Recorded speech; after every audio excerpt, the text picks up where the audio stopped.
Monarch a introduit une grande variété de monstres au fil de son histoire, allant de créatures originales comme le Vinra, le Frostvark et l'Iron Dragon. Même les favoris des fans, comme le Psychovulture, font leur retour, enfin adaptés en live-action après sa première apparition dans la série de comics Kong.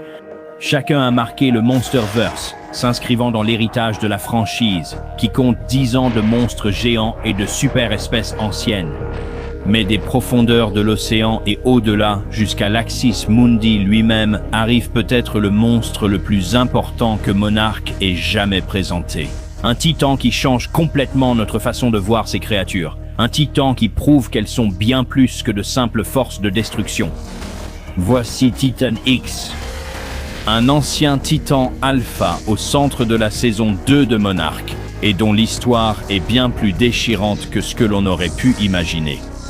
C'est l'histoire d'une mère qui est traquée, manipulée, violentée et torturée.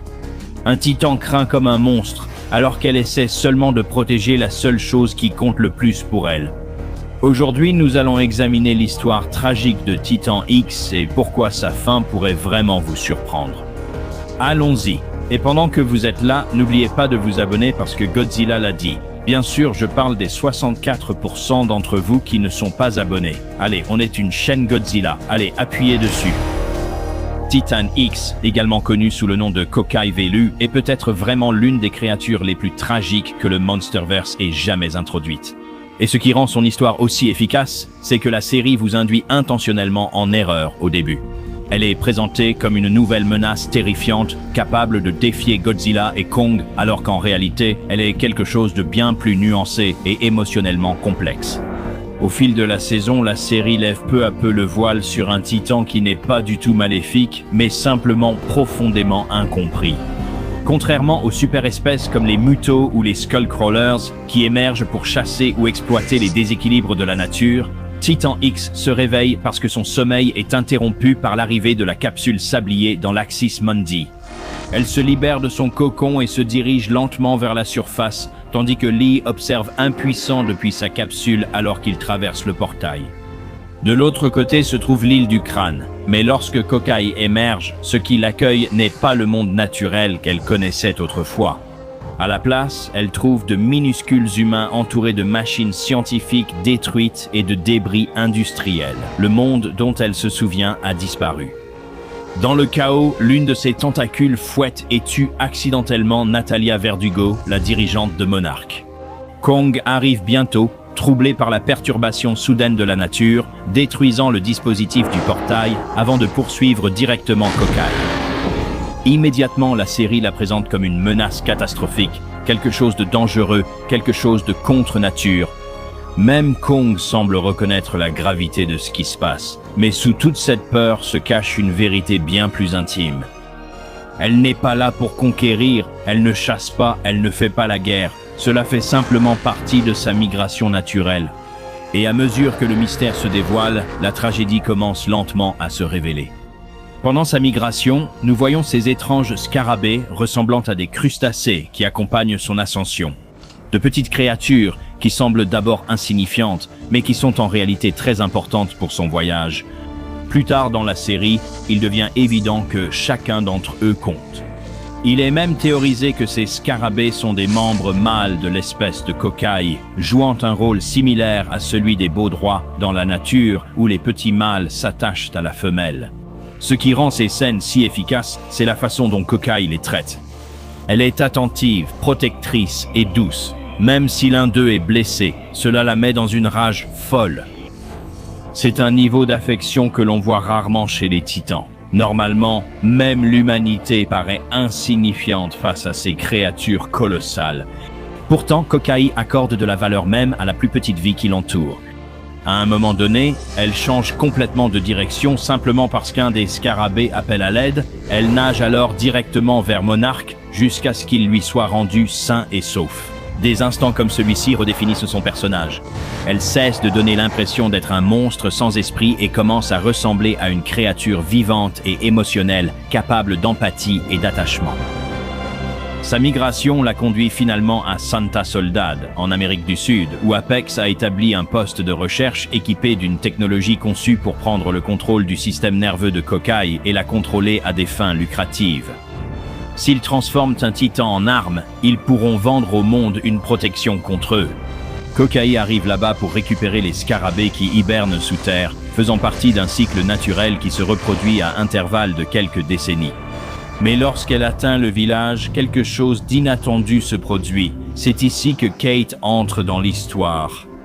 Tout au long de la deuxième saison, on découvre que certaines femmes partagent un lien psychique rare avec Titan X, ce qui leur permet de communiquer et de se connecter émotionnellement avec elle. Kate fait partie de ces personnes.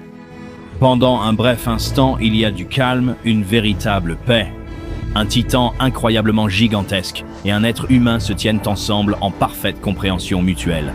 Deux espèces totalement différentes sont reliées par l'empathie plutôt que par la peur. C'est un spectacle impressionnant et presque magnifique. Et puis Apex le détruit. Leur machine s'enfonce dans la chair de Kokai et libère des décharges électriques dévastatrices directement dans son système nerveux. Tout son corps se crispe de douleur alors qu'ils prennent de force le contrôle de ses mouvements. C'est de la torture au sens le plus pur du terme. Et ce qui rend cela encore plus tragique, c'est que Kokai ne comprend absolument pas ce qui lui arrive. C'est un animal. Elle ne comprend ni la technologie, ni la cupidité, ni l'ambition humaine. De son point de vue, elle est simplement punie pour exister, punie pour suivre sa migration, punie pour être en vie. La douleur devient si insupportable qu'elle ordonne aux scarabées de retirer l'appareil de sa propre chair, à l'image des vrais animaux qui rongent leurs membres pris au piège pour échapper à une souffrance insupportable. Cela rend la scène étrangement réaliste et douloureusement authentique. Après que les décharges se sont arrêtées et que le lien a été rompu, elle riposte en détruisant complètement le poste avancé Apex. Et honnêtement, après ce qu'on lui a fait subir, il n'est pas difficile de comprendre pourquoi. Malheureusement, Hiroshi Randa est tué lors de la destruction, l'homme même qui a été le pionnier du suivi des titans et des systèmes de portail Hollow-Earth. Et pourtant, malgré tout, Kokai poursuit son voyage. La prochaine fois que nous la voyons, elle accoste sur la péninsule du Queensland en Australie. Et enfin, la véritable raison de sa migration est révélée. Elle est venue ici pour pondre. Les scarabées ont préparé un nid pour son œuf, et le climat chaud de l'Australie sert d'incubateur parfait pour sa progéniture. Soudain, tout change. Chaque action qu'elle a entreprise tout au long de la saison prend un nouveau sens. Elle n'essayait de nuire à personne. C'était le voyage désespéré d'une mère cherchant à protéger son enfant. Mais une fois de plus, l'humanité refuse de la laisser en paix. Li Shou arrive avec un appât pour Titans, espérant invoquer Godzilla et le faire la tuer avant que les choses ne dégénèrent davantage. Au même moment, une autre organisation dirigée par Isabelle Simmons tente à nouveau d'exploiter Titan X pour en tirer profit. Lorsque Godzilla arrive, Kokai se défend avec tout ce qu'elle a, non par malveillance mais par peur. Par instinct, parce qu'elle veut désespérément protéger son bébé. Et soudain, son combat contre le roi des monstres ressemble moins à un combat contre un méchant qu'à celui d'un animal défendant son petit face à un prédateur redoutable. Cependant, pendant le chaos, son œuf est volé et transporté par avion loin du continent. Ce moment est dévastateur. Elle est séparée de son enfant tout en étant déchirée par Godzilla. La panique qu'elle doit ressentir est inimaginable. La peur, le chagrin, la confusion, la rage, tout s'abat sur elle en même temps. Pourtant, même après avoir enduré tout cela, elle refuse d'arrêter de se battre. Elle avance, poursuivant la recherche de son bébé, quel qu'en soit le prix. Sa recherche l'amène finalement jusqu'au territoire de Kong, l'île du crâne. Après avoir cherché désespérément sur l'île, elle finit par retrouver son œuf, posé seul au milieu d'une vallée. Mais au moment où elle l'atteint, l'organisation déclenche son piège. Du gaz envahit la zone, l'affaiblissant. La panique s'installe immédiatement lorsqu'elle réalise qu'elle perd la capacité de protéger son enfant. Elle devient de plus en plus faible avant de finalement s'effondrer inconsciente. Et puis la torture recommence. Cette fois, ils implantent beaucoup plus de dispositifs de contrôle neural sur tout son corps, envoyant des décharges électriques encore plus puissantes dans son système nerveux. Chaque tentative de résistance ne fait qu'augmenter la douleur. La série montre très clairement qu'il ne s'agit pas simplement de contrôle, c'est de la maltraitance. Ils la forcent à rugir et à défier Kong, avec l'intention de l'utiliser comme une arme vivante pour l'éliminer et obtenir un accès illimité au portail de l'Axis Mundi. Une fois de plus, l'humanité viole la nature pour son propre intérêt égoïste. Kong arrive et la bataille qui s'ensuit est brutale, mais ce qui la rend tragique, c'est de savoir que Kokai ne veut pas se battre. Elle est piégée dans son propre corps comme une marionnette forcée d'attaquer contre sa volonté tout en étant à nouveau séparée de son bébé. Kong la frappe sans relâche, coups de poing, balayage, morsures, projections, et elle riposte avec la même férocité alors que deux titans alpha s'affrontent avec une force suffisante pour faire trembler la Terre elle-même. Mais sous tout cela, il y a une mère en souffrance, terrifiée et impuissante. Et puis, juste à temps, Monarch ouvre la trappe de confinement, tenant son œuf. Son œuf. À l'instant où Kokai voit son bébé, ses instincts naturels prennent le dessus sur la machinerie qui contrôle son esprit. Les implants surchargent et grillent complètement. Même après toute la torture, toute la douleur ou toutes les tentatives pour la briser, le lien avec son enfant est plus fort. Elle abandonne immédiatement le combat et se précipite pour récupérer son bébé. Elle a été électrocutée, manipulée, traquée et violée. Pourtant, elle n'a jamais cessé d'essayer de protéger sa progéniture.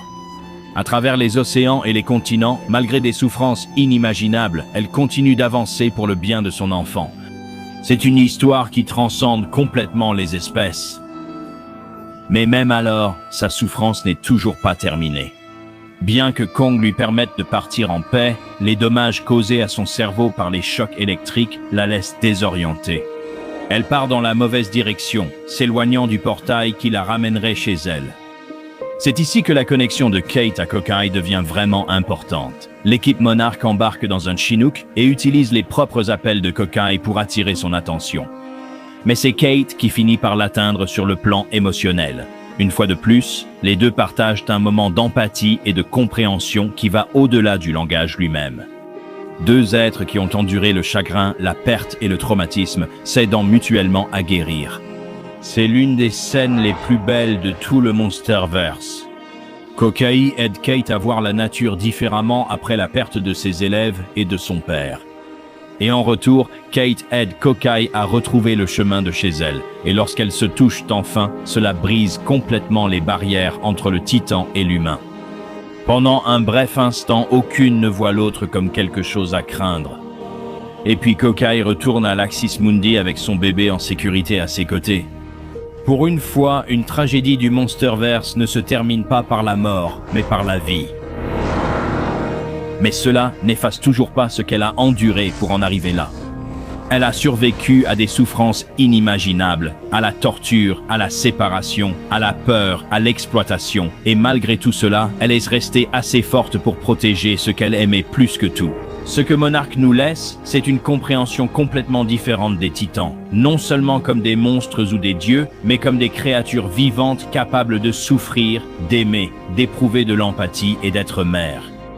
Et au centre de tout cela se trouve Kokai Velu, un titan qui a enduré une cruauté horrible et qui a pourtant choisi la paix plutôt que la vengeance. Avant le début de la saison 2 de Monarch, Titan X était présenté comme le prochain grand méchant, plus grand que Kong, plus grand que Godzilla, une menace qu'il fallait arrêter avant qu'elle ne détruise le monde. Mais au fil de la série, elle est devenue quelque chose de bien plus fascinant. Pas un monstre, mais un personnage pleinement développé avec des émotions, des motivations et des peurs. Une mère prête à endurer l'enfer absolu pour protéger son enfant. Et honnêtement, au fil de la saison, j'espérais simplement qu'elle ne subirait pas le même sort que tant d'autres titans du Monsterverse avant elle. Romarak, Ghidorah, Fimute, Scar King. La franchise a une longue tradition de tuer brutalement ses monstres antagonistes. Et la plupart des gens s'attendaient à ce que Titan X finisse de la même manière. Mais au lieu de ça, elle a brisé ce cycle. Elle s'est imposée dans le Monsterverse et a montré que ces créatures peuvent être plus que de simples ennemis géants que Godzilla et Kong doivent détruire. Elles peuvent être des personnages complexes, émotionnels et profondément tragiques à part entière. Et même si son histoire se termine sur une note d'espoir, cet espoir n'a de valeur que grâce à tout ce qu'elle a enduré pour l'atteindre. Mais qu'avez-vous pensé de l'histoire bouleversante de Kokai? Aimeriez-vous la voir revenir dans de futurs projets du Monsterverse? Faites-le nous savoir dans la section des commentaires ci-dessous. Assurez-vous de vous abonner et d'activer la cloche de notification pour devenir un habitant de Dungeonville dès aujourd'hui. Beaucoup d'autres contenus sur le Monsterverse arrivent alors que nous en apprenons plus sur l'avenir de Monarch, Supernova et Minus Zero. C'était Alastair et on se retrouve dans la prochaine vidéo, chers habitants.